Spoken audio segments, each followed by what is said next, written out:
Bismillahirrahmanirrahim. Assalamualaikum warahmatullahi wabarakatuh.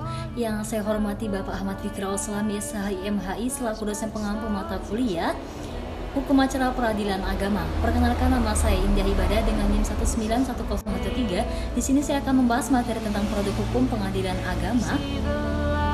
Produk hukum peradilan agama terbagi menjadi dua macam, yaitu yang pertama putusan dan penetapan. Baik, saya akan terlebih dahulu menjelaskan apa itu putusan.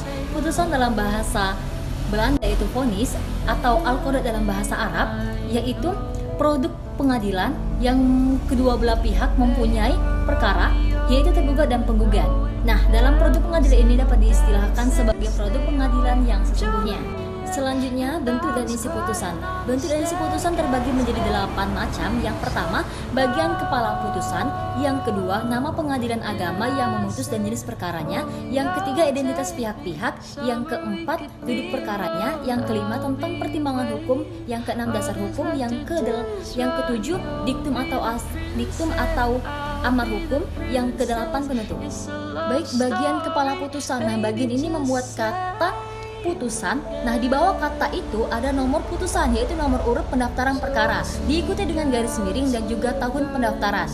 Nah, setelah kalimat berikutnya ada huruf besar semua yang berbunyi Bismillahirrahmanirrahim. Selanjutnya, nama pengadilan. Setelah yang disebutkan di butir A, maka akan dicantumkan nama pengadilan agama dan juga disertai dengan jenis perkaranya. Misalnya, Pengadilan Agama Karanganyar yang telah memeriksa dan mengadili dalam tingkat pertama dalam kasus gugat cerai. Selanjutnya, identitas pihak-pihak. Nah, penyebutan identitas pihak ini dimulai dari penggugat, baru tergugat. Penyebutan keduanya ini dipisahkan dalam alinea yang tersendiri yang berbunyi berlawanan dengan. Nah, identitas pihak ini meliputi nama, bin atau binti siapa, alias atau nama julukan, umur, pekerjaan, agama, tempat tinggal terakhir, dan juga sebagai penggugat atau tergugat. Selanjutnya, duduk perkaranya. Nah, bagian ini dikutip dari gugatan penggugat, dari jawaban tergugat, keterangan saksi, dan hasil acara berita sidang selengkapnya. Namun dikutip dengan cara singkat, jelas, tepat, dan sesuai. Baik, selanjutnya tentang pertimbangan hukum. Di dalamnya mencantumkan alasan memutus pertimbangan yang biasanya dimulai dengan kata menimbang.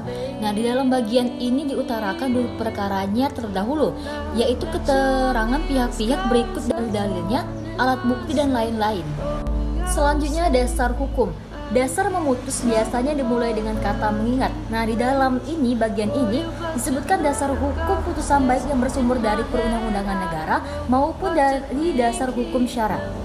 Kemudian diktum atau amar putusan. Amar putusan didahului dengan kata mengadili dan diikuti dengan petitum berdasarkan pertimbangan hukum.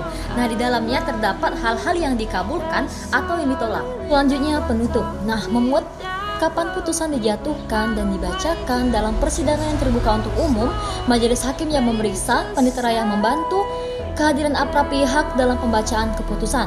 Nah, putusan ditandatangani oleh majelis hakim dan panitera yang ikut sidang. Nah, pada akhir putusan dicantumkan perincian biaya perkara yang meliputi 1 biaya kepaniteraan dan materai, 2 biaya untuk para saksi, saksi ahli, penerjemah, dan pengambil sumpah, dan ketiga biaya untuk pemeriksaan setempat dan tindakan-tindakan lain yang diperlukan, 4 biaya pemanggilan, pemberitahuan, dan lain-lain atas perintah pengadilan. Kekuatan putusan.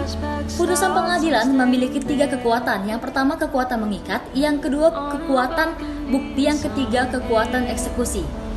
Selanjutnya, putusan sela. Putusan sela ialah putusan yang dijatuhkan masih dalam proses pemeriksaan. Tujuannya agar memperlancar jalannya pemeriksaan. Misalnya, putusan-putusan terhadap tuntutan profesional dan lain-lain. Putusan sela tidak mengakhiri pemeriksaan, tetapi akan berpengaruh pada arah dan jalannya pemeriksaan. Nah, putusan ini dibuat seperti biasa, tetapi dibuat secara terpisah dan juga ditulis dalam berita acara persidangan saja. Baiklah, selanjutnya saya akan menjelaskan tentang penetapan.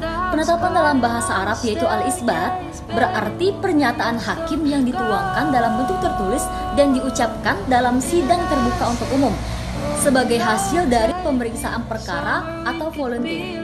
Selanjutnya bentuk dan isi penetapan. Nah, bentuk dan isi penetapan ini hampir sama saja mirip dengan putusan, tetapi ada juga bedanya. Yang pertama, identitas pihak-pihak hanya memuat pemohon saja. Yang kedua, tidak akan ditemukan kata tentang dengan berlawanan dengan. Yang ketiga, tidak akan ada ditemukan kata tentang duduk perkaranya. Dan yang keempat, amar penetapan hanya bersifat deklaratoir. Selanjutnya kekuatan penetapan. Kalau putusan mempunyai 3 kekuatan dan berlaku untuk pihak-pihak dan dunia luar atau pihak ketiga. Nah, kalau penetapan hanya berlaku untuk pemohon sendiri, untuk ahli warisnya, dan untuk orang yang mendapatkan hak daripadanya. Baiklah, inilah materi yang dapat saya sampaikan. Terima kasih, mohon maaf apabila ada kesalahan. Kepada Allah saya mohon ampun. Bila taufiq wal hidayah. Wassalamualaikum warahmatullahi wabarakatuh.